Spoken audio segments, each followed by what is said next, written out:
Yo, have you heard of LinkedIn Learning? If you haven't, LinkedIn Learning is an American massive open online course provider. It provides video courses taught by industry experts in a variety of subjects. Now, why am I sharing this? I'm sharing this because Living Corporate is in partnership with LinkedIn Learning to provide diversity, equity, and inclusion courses. Listen, if you're trying to be a better ally, you want to understand better diversity, equity, inclusion strategies, or you just want to learn how to be a better leader, you got to check out the courses on LinkedIn Learning. So check it out. You can do it one of two ways. You can click the link in the show notes, or you go to LinkedIn Learning and you search Living Corporate. Again, link in the show notes, or go to LinkedIn Learning and search Living Corporate. I'll see you over there.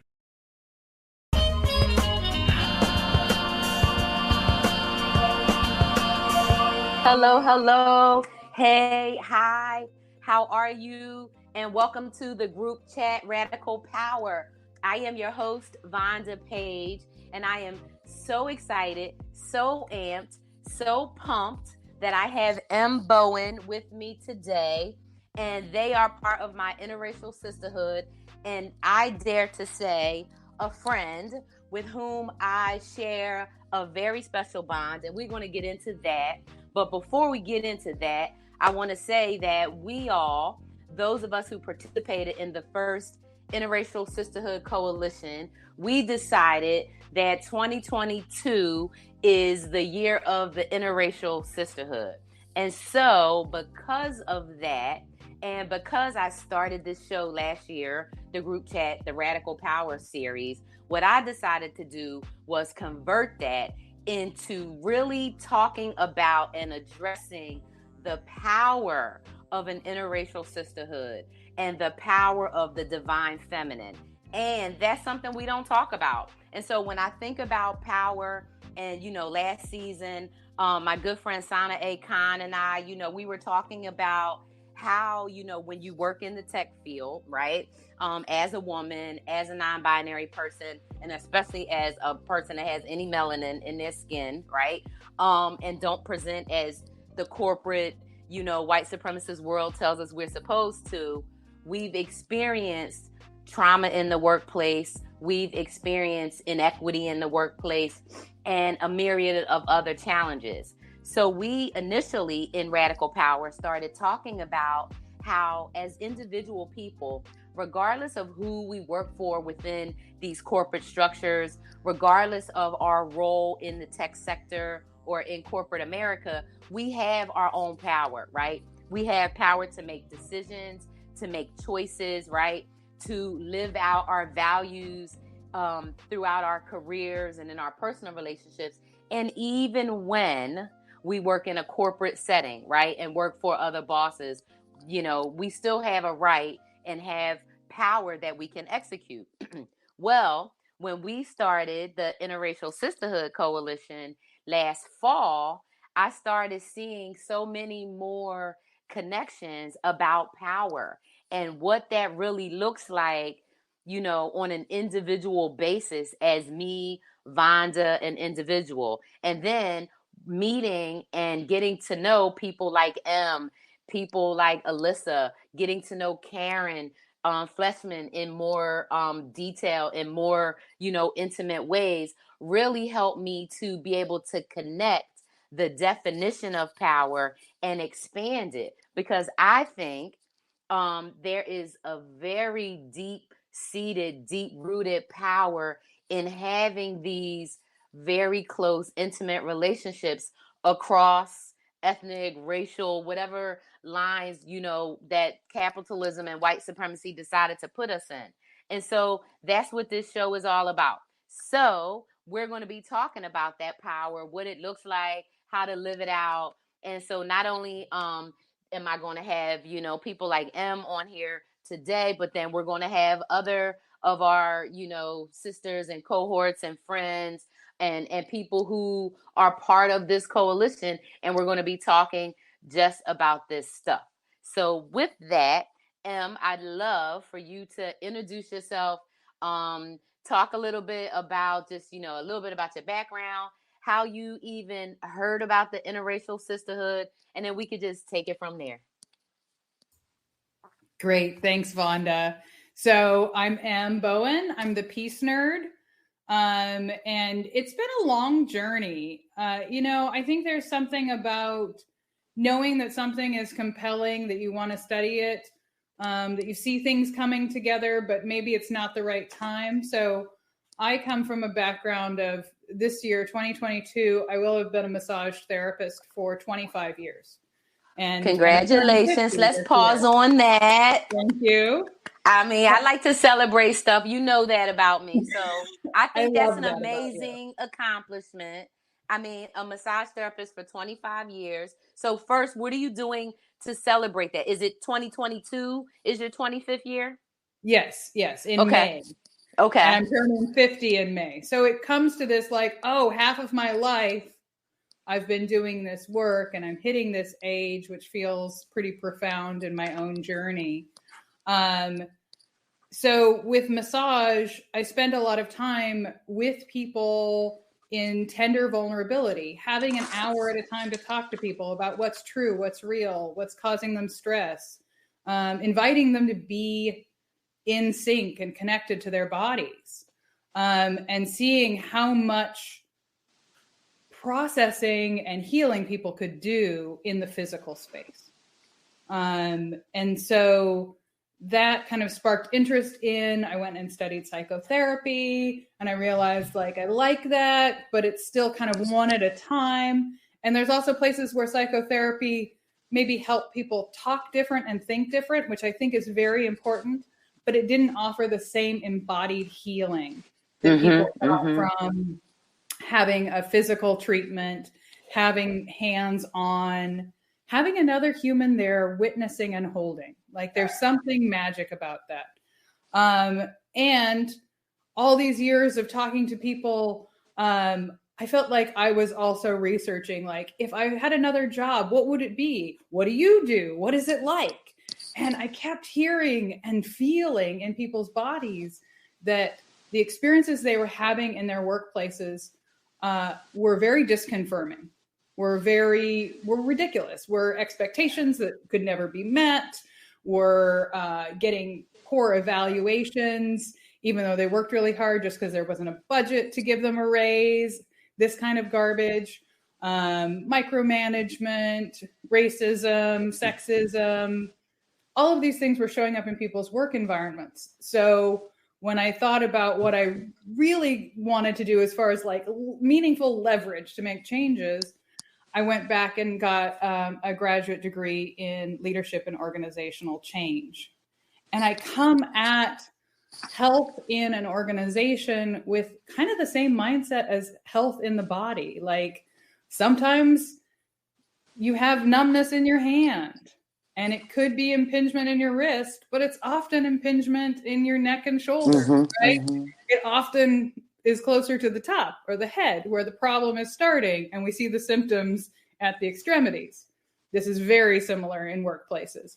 There's also something about having the tolerance to experience the discomfort and breathe through it, whether it's getting honest about how our workplace policies are harming people, or it's, breathing back into a rib cage that's been compressed because we're really focused, or we're in a pandemic and we're really stressed and our jaw is clenched, right? Right. So I'm holding this big systemic health and healing picture when I look at people in systems. And I've just been really lucky. Of course, massage got totally shut down in the pandemic in California. And I had to pivot, but luckily I had been working in leadership education, community leadership education with folks up in Seattle. And a bunch of them launched a DEI project and they brought me along. So I just feel very lucky and honored to be in spaces with some greats in the diversity and equity world, and that I'm there because they said, we worked with you and we trust you, right? And that was the thing that mattered more than my resume or anything else, was the way that I showed up, the way that I believed in people, the way that I was rooting for all of us. that made a difference. And so I think that that's something that really drew me in with the Interracial Sisterhood. I went to one of Karen's events back in like 2017. I went to an anti-racist happy hour that she hosted in Seattle in like 2018. I just found a picture from that when I was going through my phone. And so I've just stayed connected because Karen has been somebody that I have seen Black women and other women of color trust in these conversations around anti-racism and how do we really support each other, whether it's supporting each other in our individual workplaces, supporting each other politically, supporting each other individually, making sure that I know where you want to go, so I speak your name in the places that you want to be. All of these kinds of things are real values that I saw embedded in the work that she was doing. So whenever she says, like, we're convening, I know it's going to be good, and I know it's going to have a lot of heart. Yeah. I mean, so I have chills right now. So one of the best things about, you know, for me, one of the best things about expanding my circle of people and expanding trust is how you always get these unknown, I don't even call them unknown, gifts, just surprises. And you just said so many like wonderful things that you might have said them, you know, like over the last 4 months, you know, that we've been getting to know each other, whatever. But this is a different environment, right? And a different kind of focus to our conversation. And so you just said so many things that just made me know one of the reasons that we're drawn together. And so, you know, full disclosure, and, you know, for me, 2022 is going to be a year of, one of my themes is around boundaries. And for that, it's me setting and establishing my own boundaries and living up to them. And with that, though, is me also breaking boundaries and breaking bonds, right? And bounds, right? If you think about that. And so part of it for me, is I've never been a person to really like jump into relationships and really care about people like unconditionally or whatever, because I've had a lot of previous relationships break trust, right? And you also talked about trust, and you said it several times, and how important that is in building a relationship. And it was something about just that, like you said, the convening of the women and the people, right, that Karen brings together, and the people who, even though we may be at different stages or places on a continuum of our different journeys as human beings, whether we're talking about within anti-racism spaces, equity, whatever you want to call them, right? Sociocracy, you know, democratization of work, whatever these new areas are, that those of us who are being bold and courageous and going out here and saying, listen, these new systems, these old systems, the way it's going right now, it's not working for any of us. It's working literally for 500 people, right? The top billionaires. It's not working for everybody else. It's not even working for it. Maybe some of it's working for maybe 15,000 families around the world, right? Super uber wealthy people.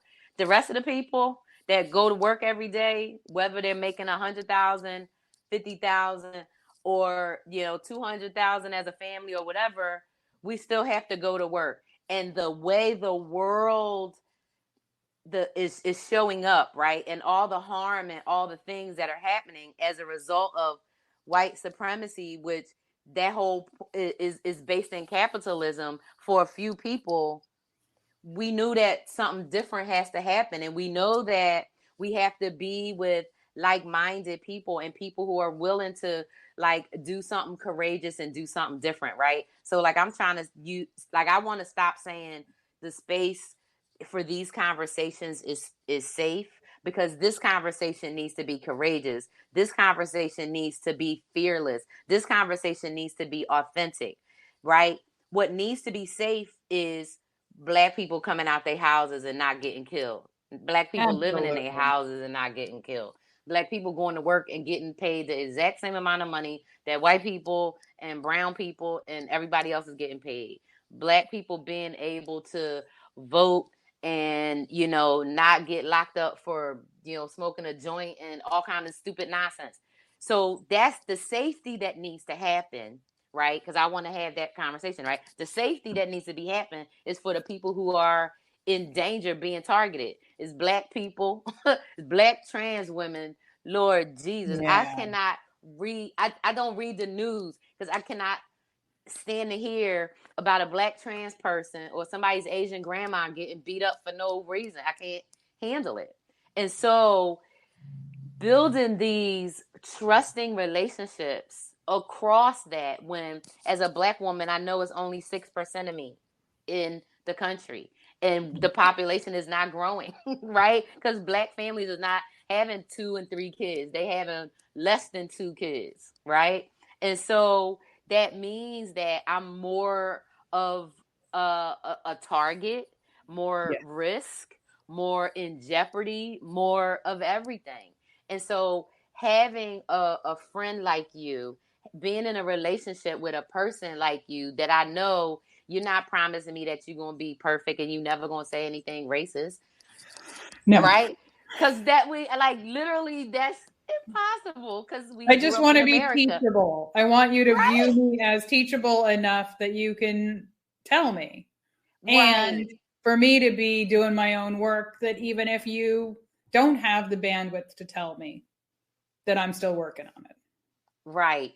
And not feeling like one of those symptoms or not symptoms, what's I guess terms, like we use this term like, you know, main character syndrome, or when, you know, white people have a tendency to center themselves, you know, it's like I say something like, I don't know if this, I can't remember. No, this happened after our last Interracial Sisterhood Coalition session, because I think our last session was on the 16th of December. Yeah. And on Christmas Eve, I went to a local restaurant that I've been to a ton of times. I took Josephine there when she came to visit. I go sit at the bar to get, literally, I wanted cheese curds and a margarita, and then I was thinking about maybe getting a Beyond Burger. Like I was like planning on what I wanted to eat and everything. I couldn't get waited on. They waited on all the white people. They waited on the Asian dudes. They waited on everybody. And I was just like, I really wanted that food so bad that I sat there for a while and took the bad service. And then I was like, and then this lady next to me was like, and she was doing the typical white lady thing, but then of course she don't know how to use her privilege as power to really help me or whatever. And then she was like, well, I'll buy you a drink. I'm like, first of all, I don't need nobody to buy me a drink. They won't wait on Right. me. I've been here 15 minutes. It's not about that. I'm out. I'll go somewhere else. And then they're, oh, well, we were just great wait on you. No, you weren't. You waited on all those people. You was going to see how long I was going to sit there. And guess what? I don't need to spend my money here. Goodbye. See you later. That's the kind of shit that happens all the time. I'm telling you the story. You're not like, oh my God. You're not fucking shocked. No. You're not shocked. You know I'm not exaggerating. You know I'm not lying. Literally, boom. And there was 30 people that witnessed it. And all those people, not all the people are white. Out of the 30 people that witnessed, there was a Black woman who was actually the manager. And she is one of the people that was behind the bar. Ignore me. The other lady, she was Latin. The other people were white. People on this side were white. Those people were Asian. They all saw how I was treated, and not anybody. The one white lady, she tried, but because her husband wasn't helping her, she didn't really have a voice, and she was talking all whiny and soft, so they was ignoring her. But basically, a whole bar full of people, including the workers worked there, all saw me get treated like shit, allowed me to get treated like shit, and nobody did nothing. That's a very typical experience when you are in an all-white space. But when you tell that to a white person who doesn't want to, for whatever reason, acknowledge that that is a possibility that could happen, then they start saying, oh my God, and acting shocked. And all that does is re-traumatize me, because I'm like, so now, because I said this to a man on the airplane who did the exact, who, after I experienced the same thing in my hometown of Philly, okay, couldn't get waited on for 20 minutes, had to walk 2 gates to get food because I was taking a cross-country flight and I didn't didn't pre-order my meal. So I was looking for food before I took a 4.5-hour flight. Makes sense, right? Right. I think I would be able to get food in the Philadelphia International Airport, right? In the main terminal. Very reasonable expectation. At Chickies and Pete's, a Philly staple. I was getting ready to order an $18 order of French fries. So how about that? Okay? Couldn't even get waited on. So these things happen all the time. All the time. Philadelphia, Portland, Oregon, Hillsboro, Oregon, Raleigh, North Carolina, Austin, Texas, Houston, Texas, Dallas. I can name every city where it's happened in some kind of way. Yeah. Yeah. And I think there is something tricky. We talked about like the white woman's not getting backed up by her husband and she doesn't have a voice. This is a very problematic dynamic that a lot of us experience. Is there's this deferral to patriarchal ideas. And then there's also just that so many of us who are in female bodies, feminized bodies, are given so much gaslighting when we report our own experiences that the gross thing that happens is when I hear your experience, I've had so many times where I've said like, I was sexually harassed, or my body used to be bigger. And so I would be like, this person is treating me poorly because I have a big body. And people will be like, no, that's in your mind. You're just taking it wrong. And so there's this like priming so that when I hear your story, instead of going to the, God, I hate it when things of that nature, oppression shows up. When oppression shows up in the bodies of other big people discriminate against me, as you were talking about the Black female manager, right? This gets internalized. A lot of us show up and participate in this dynamic for different reasons, but we participate in it. And so if I, instead of going, I have this compassion, I hate feeling excluded, no one should feel that, I do the, did you take it wrong? I'm going to dissect your lived, embodied, felt experience. I'm going to dissect it with my brain and see if you just don't know how to sort things or make meaning out of things, right? And this is gaslighting. It's not okay. We can look at if that impulse comes up. Why is my impulse to tell you that you misunderstood it? To say like, it was just something else happening rather than this thing that you actually are an expert in because you've been experiencing it much of your life. You know that flavor. You know that dance. A lot of people in the United States and other parts of the Western world, we have this passive aggressive thing we do where we can be like, if nobody said it, if nobody calls you a name, then they were just busy or distracted. Haven't you ever been, like we do that thing, but people who are being passive aggressive and not just calling names, but doing this kind of exclusionary behavior, like they know what they're doing. You know what that message is. You feel it. You referenced Jackie Abrams, and I can't wait to read the second part of her book because I was just on the edge of my seat with the first part of Hush Money. But she talks about experiences in the workplace where she's like, somebody just leered at her with like a clown-like grin. And it's like, yeah, I think all of us have had that moment where you're like, that person didn't say anything, but you could see that their intent is to harm you. And so when we discount the experiences of Black people, especially Black women, and discount that they had the experience where they knew that someone's intention was to harm them, then we waste everybody's time. I pull you down my intellectual rabbit hole instead of joining you in your embodied shitty experience. Can I say And you know, swear on this? Oh yeah, we swear, honey. We swear. Because this is a real show.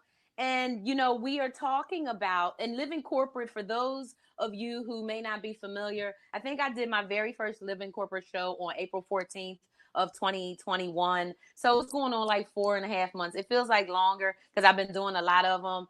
But you know, this space on Living Corporate is to amplify the voices and the experiences of Black and brown professionals at work. Zach, you know, who is the CEO of the network and founder of the whole thing, told me, hey, Vonda, do your thing. He sent me a beautiful message, you know, about the work that I'm doing. And swearing is okay because it's part of who we are.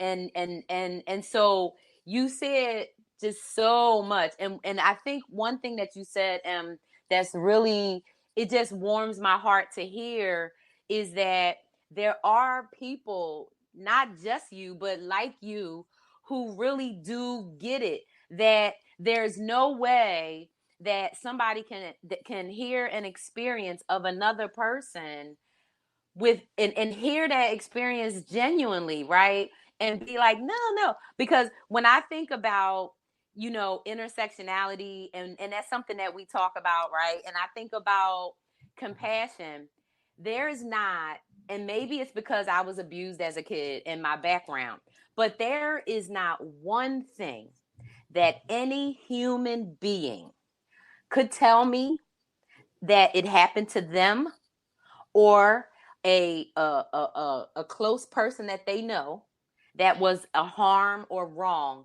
that I would not believe. Right. Whether you told me that it was at the hands of a relative, a stranger, clergy, whatever the thing is, if you told me this happened to me, my first, even the way I'm going to react to it is, damn, I am sorry, because that is fucked up. Yeah. If someone harmed you, whether or not I can see the harm through my trifocals or not, right?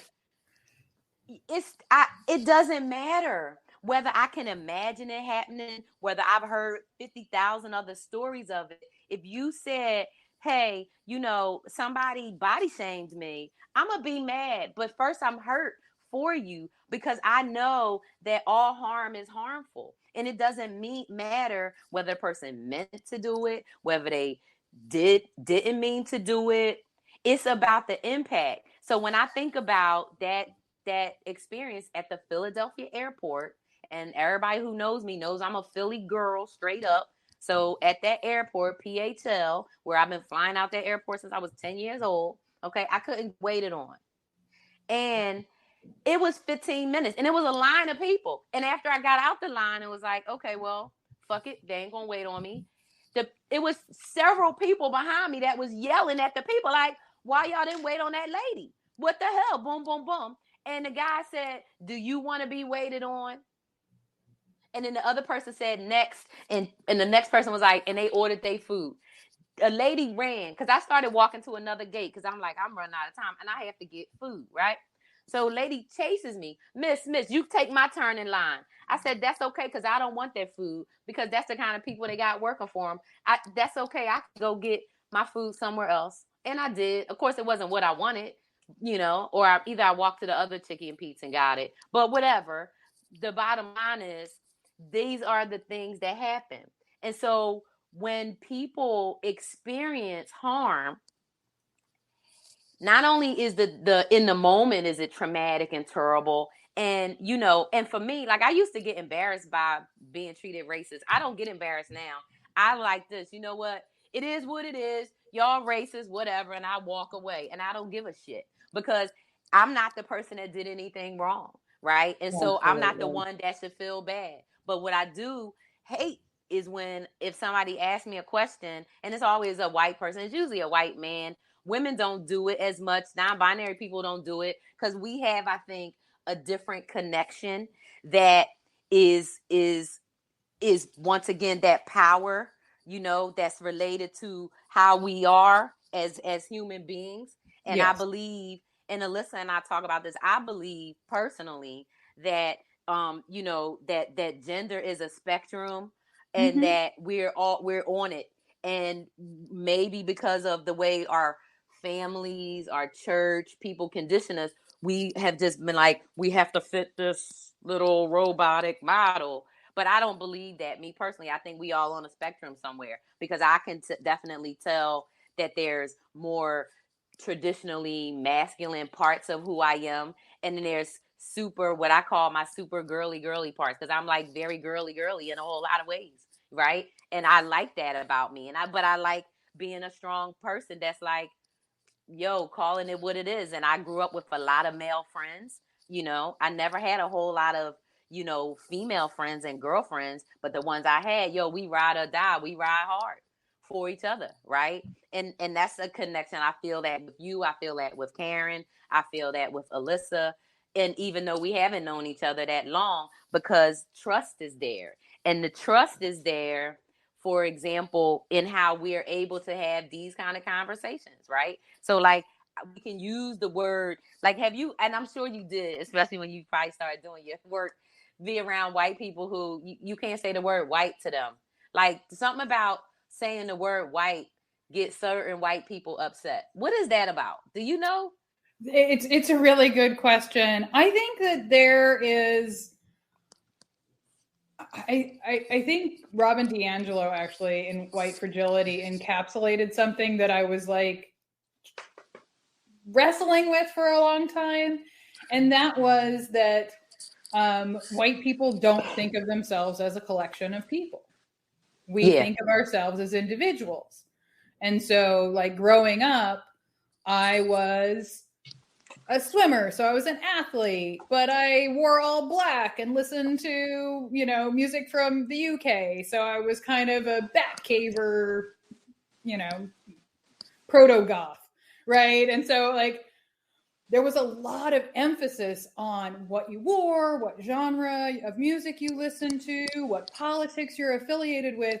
And so there's a lot of stuff around in whiteness around being distinct from each other and not thinking of us as a group of people with shared reaction to perceived threat, shared indoctrination in anti-blackness, right? We don't.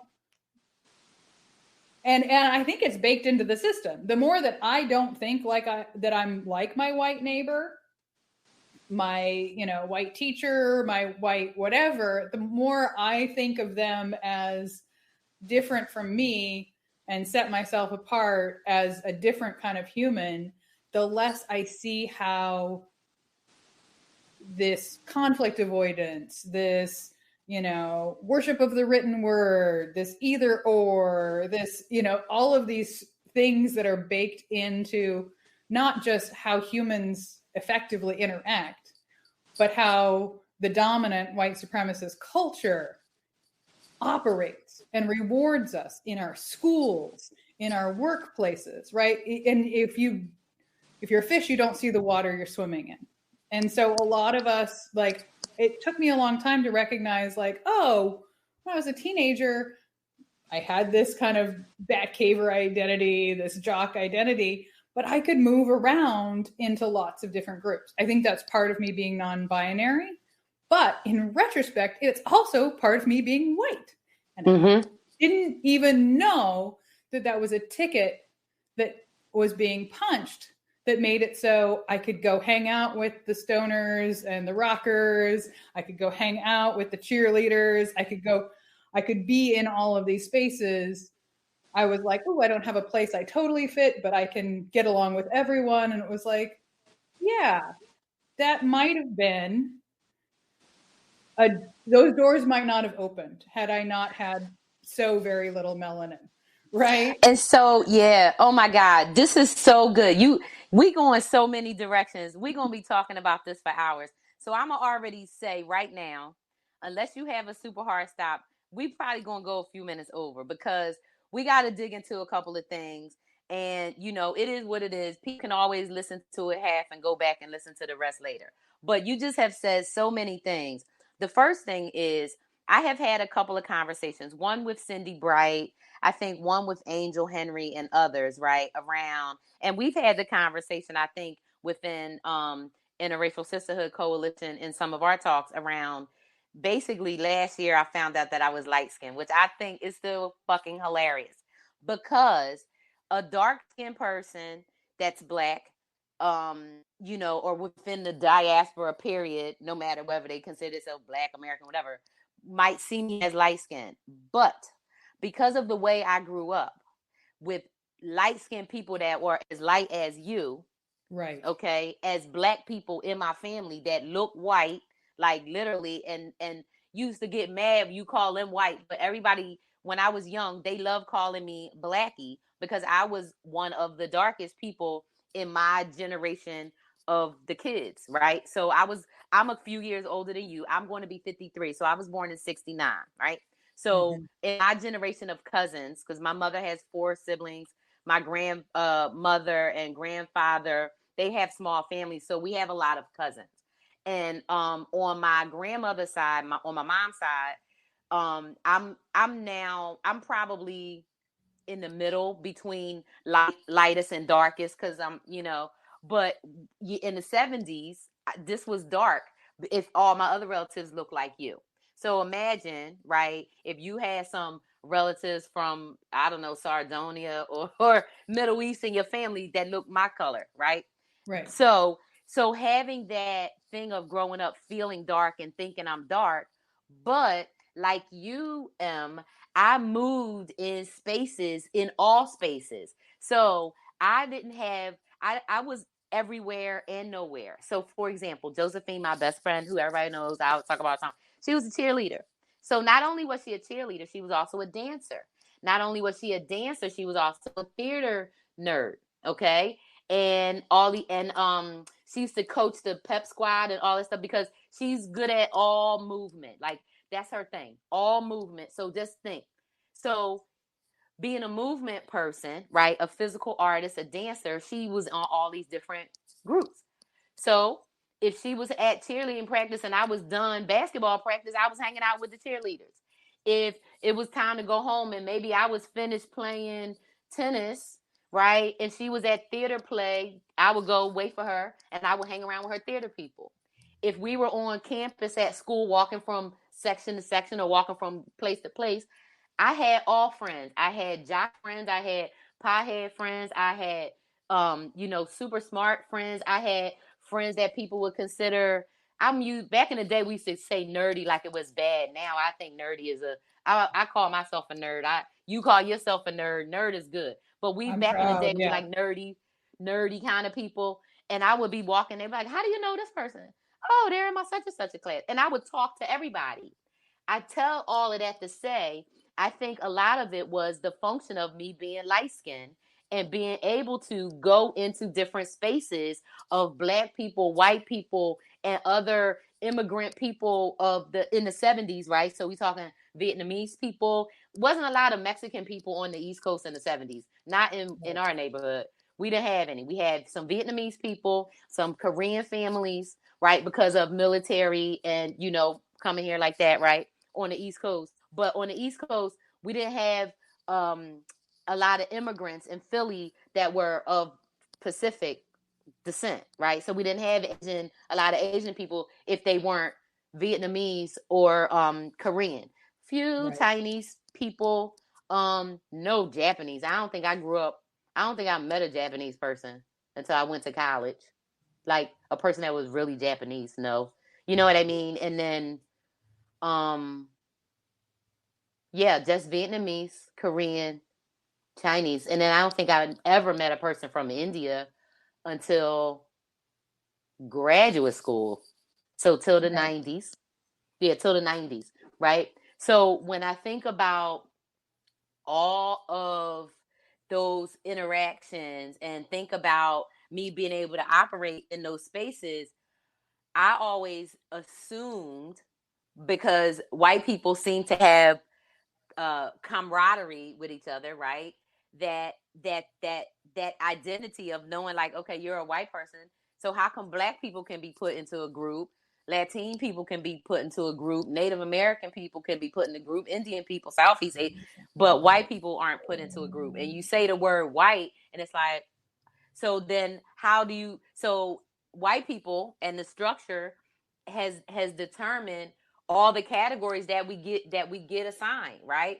And when we think about categories that we're assigned as people, we didn't give those categories, because literally, if somebody asked me, Vonda, what do we call people? I think all people should just be called all people, and we don't have to have no pronouns, and you could just be Em, Vonda, Susie, Tamika.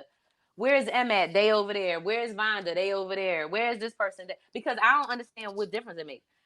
But we know the reason that all of this is in place was because the people on our money, I don't even have any cash. I was like, I have a $20 bill, right? They you know, they wanted what they wanted. They wanted land. They wanted to be above everybody. They wanted to make all the rules. And so they set up capitalist systems run by white supremacy to keep it going. And so that's where we are. And so thinking about navigating that, right? We can't do it alone, because the fraternal, you know, white supremacist patriarchal system, you know, oh man, I just had a bell hooks moment. You know how she lays it out, the way she breaks down, right? Where we are. We lost a big one, you know. Such a profound educator for us to understand what was happening in systems and be able to touch it and feel it and locate ourselves and see the horizon we should be aiming ourselves at. Yeah. I mean, like, you know, and I mean, I'm just thinking about it. Like my favorite Bell Hooks book is The Will to Change, the one she wrote about men and masculinity, and that's really the root at what we have to get to, is changing these definitions that don't make any sense. So when you were talking about whiteness, right, making decisions about words and what words mean, and this is what it is, right? So the fraternity, right, the capital white supremacist structure has decided this is feminine, this is masculine, this is good, this is bad, they've decided. But we didn't have to go along with it. We don't have to go along with it up here, right? The systems are what they are. Like, I can't wait. You know, people who know me know I'm a technologist, and I got about 40 patents in here, okay? Good. Of tech stuff to fix, okay? And I'm working on it. I'm doing my little thing. We know that we have to use the tools. We know we're part of these systems. We can't unplug from capitalism. We can't unplug from white supremacy. We can't unplug from so-called democracy. Don't let me start talking about that. We can't unplug from that, right? We have to engage in these systems with what we have. But at the same time, we don't have to lock our minds into believing that all these binaries. We don't have to lock ourselves into any binaries. Absolutely. And I think that that's a huge thing. Is there's some structures that I think we should let go, right? I think that if oil and gas companies, some of the banks, some of the health insurance companies, like if they can't find employees, all the better. Let's invent something better, something more equitable in those spaces. Let's make sure that those people who are employees of those companies get good jobs at places that are more ethically aligned and less exploitative, right? Like, I think that I see DEI job postings for these companies, and I'm like, no, I'm not coming to help you because you're still exploitative. At the end of the day, like, I can't help you make a happy place for your workers given what you're doing to the planet, right? So I think there's some of that, but there's also places where, a big complaint I have is people create manufacturing needs so that they can sell their product. Find a need, create a product for that. Stop telling me that I shouldn't feel lovable and worthwhile so that you can sell me your diet plan or your acne cream or any of that other bullshit. So many, especially women, spend so much time distracted trying to make themselves closer to this ideal, the petite, white, blonde cheerleader that I will never be, you will never be. And we can lose so much of our energy in coming together and making improvements and making the world we want to be in if we get distracted by these manufactured needs. Stop buying those products. Stop. Absolutely. Stop. And if you have to buy some products, buy Black owned. Buy Black owned. Exactly. I have dry skin. I have curly hair. I'm finding better products for me in Oakland that Black women have designed than the products that were sold to me that assumed I would get too greasy, right? Like there's not a model that works for everybody, but we can look at who do we want to be supporting? Who do we want to be in a relationship with? And that's it right there. That's it. Who do you want to be in a relationship with? And so, and we've talked about, and I don't claim to speak for other Black women, all Black women. I speak for myself for sure. I'm the president of me, CEO of me, of my experience. And I speak for people for whom I've had conversations, right? Talking about these specific things. And one thing is, thinking around who you want to be in a relationship with. And I say for me, I want to be in a relationship with people who know that there's always more and there's always better. And you don't have to settle for the status quo. I want to be in a relationship with people whose minds are free. So even though we all got some kind of shackles, because we all do, literally, this is America, right? There's very few people that are not, like, how do you totally off grid? And maybe there's, a million people that have enough finances and means to off grid themselves and they don't have to use any of the other stuff. But they can't, because how they not going to use Google? How you not going to either use Mac, Apple, or Microsoft? You got to use the stuff. But you can align your personal values and your choices with together, right? Your personal values and your choices. Like, I do not buy stuff from Mr. Bezos. I just don't, right? Yeah. Everything I need, I try to buy it from the person themselves. Or I live in Oregon, I will, go to a local place and try to buy it. I don't want to buy anything because he doesn't need my 99 cents or my $2 so he can continue to hurt and exploit more people, let more people die on the job and not give a shit. Got his workers, using the cups for toilets because they can't take breaks and all kind of nonsense. All these big old poster boards up $15 an hour. Who can live on $15 an hour? No one in America.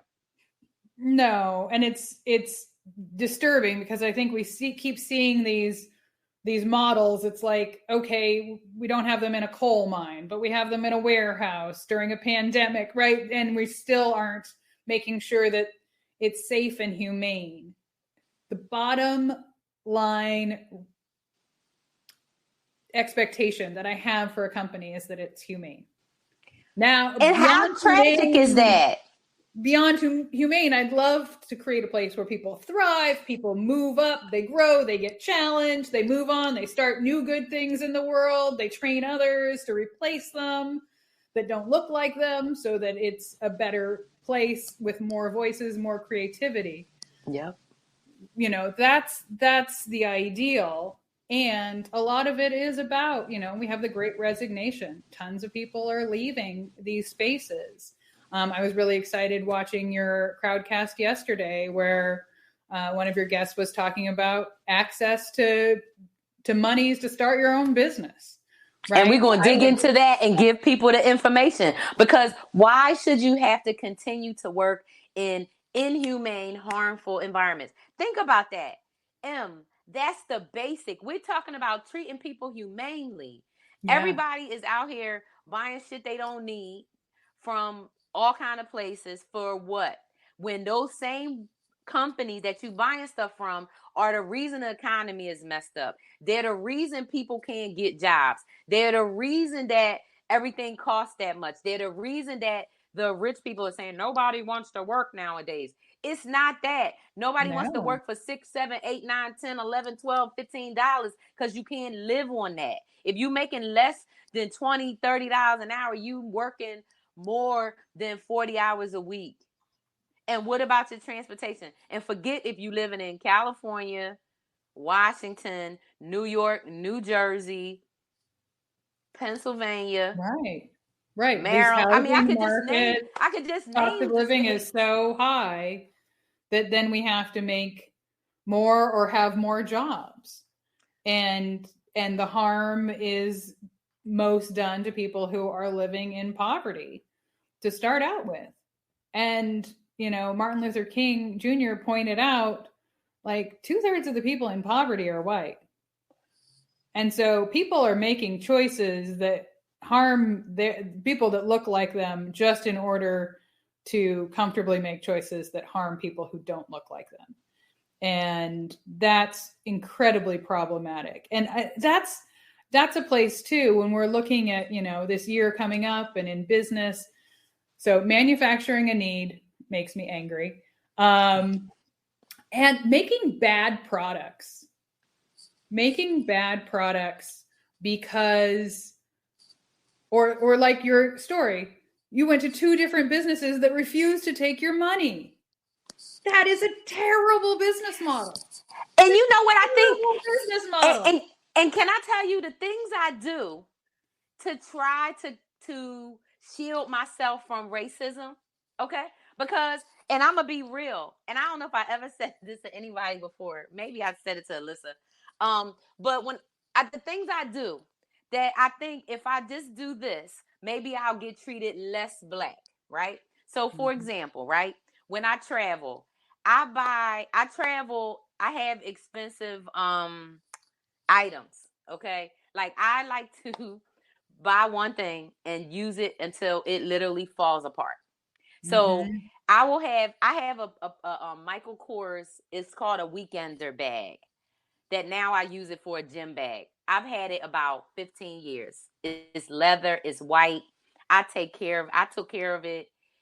People still compliment me on this bag. And I've had this bag since Morgan was like 3 or 4 years old. I got it from either TJ Maxx or Marshalls. It's like a $400 purse that I got for like $108 or $9. And I've had it for 15 years. So I tell you that to say, I will buy one really nice, beautiful, expensive thing, right? And when I started traveling a lot for work, when I started consulting, it's nice. You feel like you feel cute. You got your nice little bag, whatever, right? So when I travel, I literally have a very expensive suitcase. I always have a very expensive carry-on that's either matches my suitcase, right? Whatever. Or I have some other designer item, like expensive, right? I got a $2,000 book, whatever, got expensive phone, shoe, whatever. Nothing will shield you from racism. No. The treatment of being treated racist, no matter how you look. Because then it's like you can't look too good, because then people think, well, why do you deserve to have that? I have gotten sit in first class, like they call my seat. They say, they board military personnel, people with disabilities, first class. I get in line. I either have somebody try to shove me, elbow me, push me, or say, they calling first class. And I have to go, I'm in first class, thank you. And then but it's like these things happen all the time. And you try to shield yourself, or you try to be like, what can I do to be treated as less racist as possible? Because it's always traumatic. And then you tell a person about it. I had a man, I might have told y'all this story. I was sitting in first class. He was next to me. I had my big earphones on, the ones that cover your whole thing. I have a privacy screen on my Mac, right? And I had myself, and I was working. This is first class. This man took it upon himself to talk to me and would not shut up. I kept on saying, I'm working, and he would not stop. And then finally, and he's telling me he's from Canada and how white people in Canada not as racist as the white people here. And I was like, that ain't true. All white people are the racism. How you gonna be like your racism is less? It is no different. And he was like, oh, and then he started telling me, of course, he had a best friend, is a black doctor, and all this, and it's like whatever. And I finally said to him, I'm the victim of racism right now because you won't shut up. I told you I'm working. I'm trying to do, and you feel like it's more important for you to talk to me than to let me do what I'm doing. I said, that ain't no different than an American man would do. I said, no matter how many black friends you have. I was like, now what else? Right? And then he started saying from up, and he didn't even acknowledge that or say, oh, I'll let you get back to work. He want to keep on talking. So then I told him the story about how I couldn't get waited on.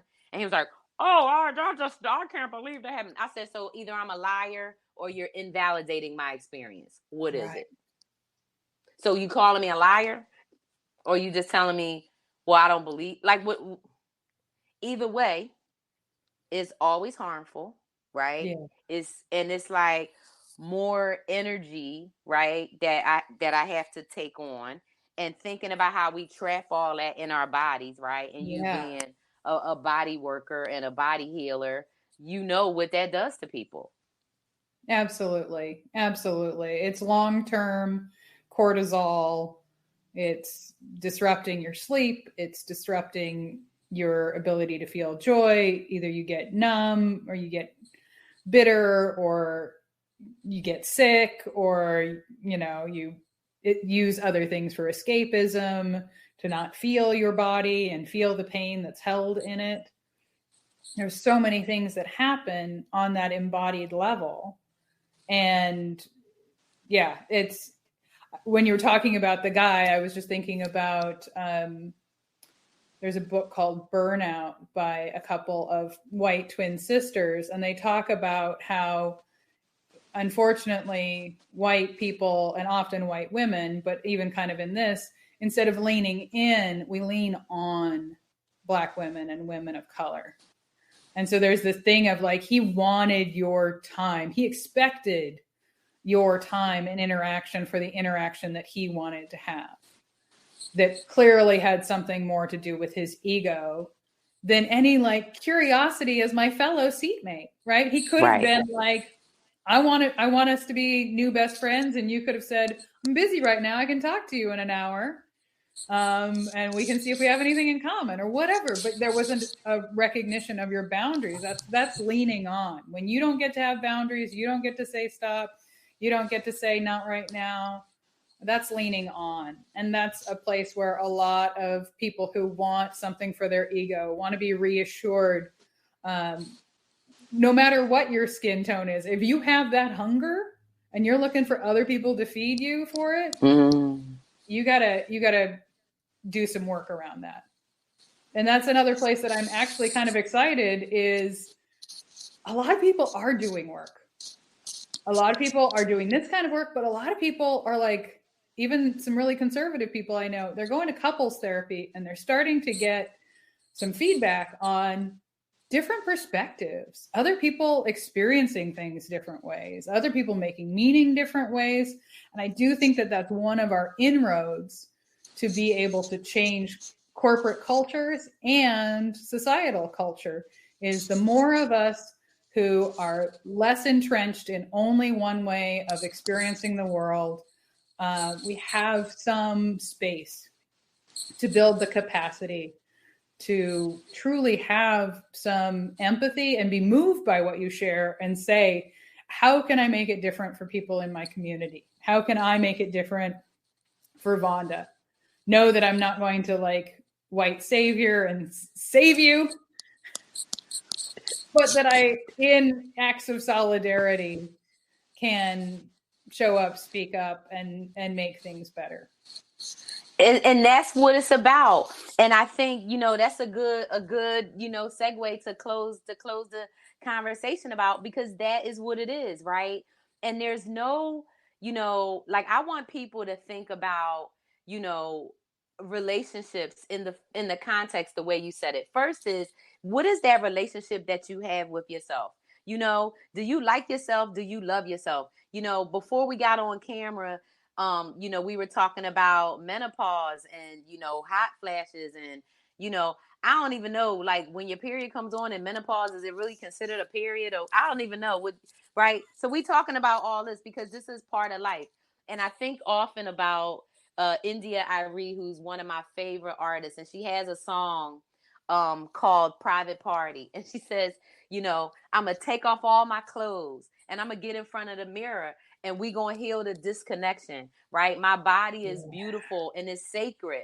And I think that album either came out in 99 or 2000. Don't get me, I don't want to get it wrong, but you know, I remember doing that.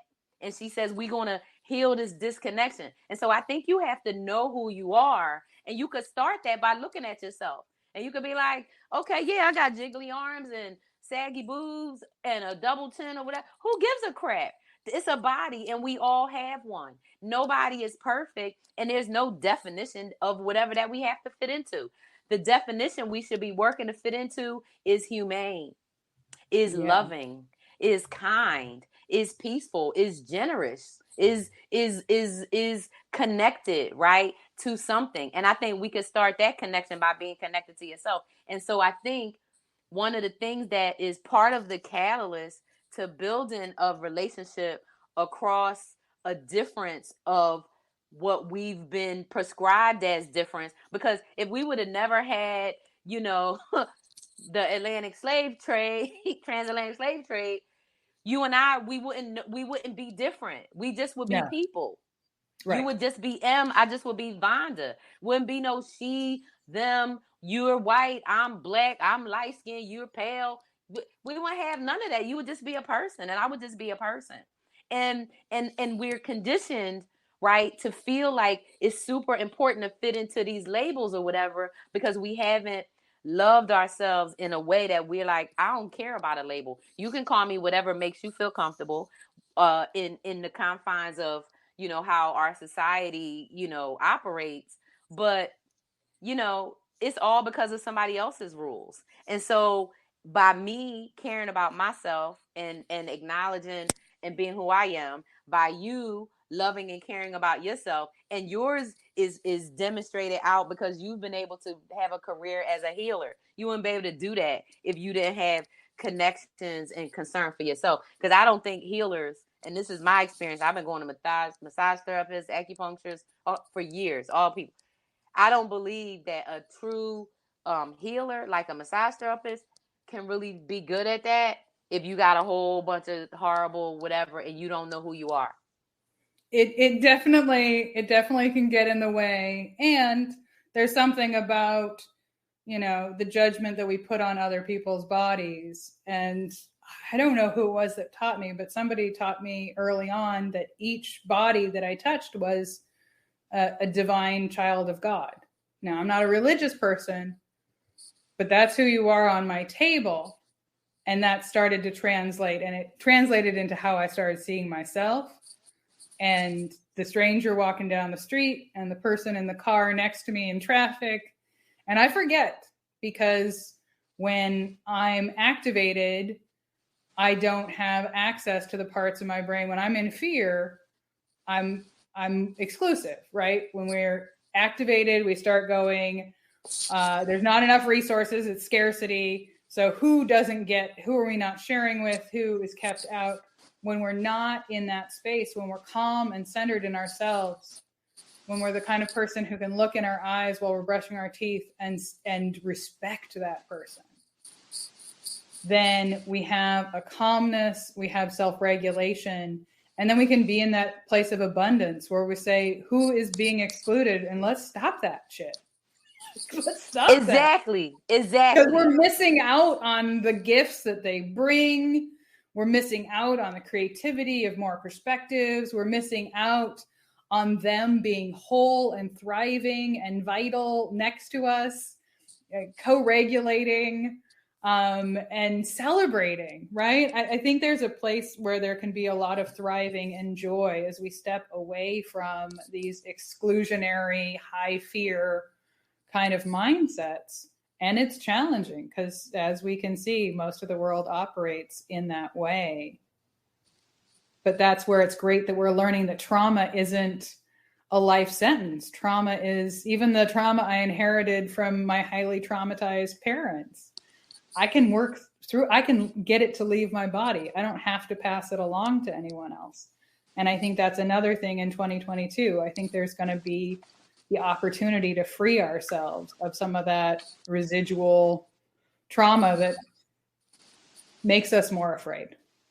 It is. And that's, to me, right, where that's why I knew that this series, that these conversations needed to go under Radical Power, right? Yeah. Because it's about accessing that power, right? And it's that divine. So I love what you said about, that person is a child of God. Because I look at it, I was brought up, Baptist, Christian church, da da da.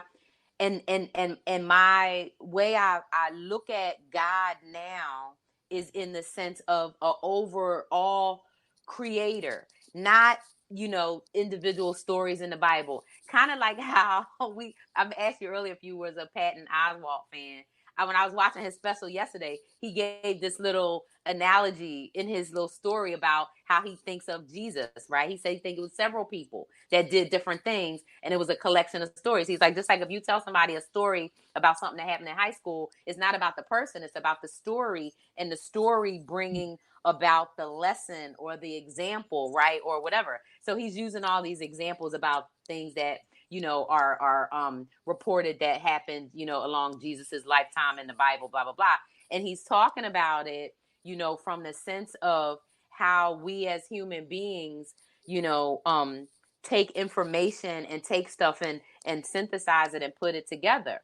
So when I'm thinking about, what these relationships, right, that we're using and accessing, like our own vulnerability, our own authenticity, the thing I thought about when you were talking too was, that expression there, but by the grace of God go I. So when I see a person doing bad, I know that I've had a lot of bad things happen, but I don't have that as what I'm accessing to be able to sympathize or empathize or feel for another person experience something, because it's always, as a Black woman in America, as a Black skinned person around the world, right? Unless I'm in Africa, and only if I'm not in South Africa, right? Right. Me being Black is bad. And it in terms of the messaging and in terms of all of that. And so the power of having relationships with non-Black people, but specifically women and non-binary people, is so much, because we are connected, but we've been separated, like how we talk about, and Karen talks about it way more eloquently and factual. We've been separated, and so now in 2022, let's come together. Think about all these twos that are going on, right? Mm-hmm. And what is what is this about? And so this conversation, the subsequent conversation, really using the power of what we have inside to make big change. Period. Yeah, absolutely. Absolutely. We're here to transform and evolve.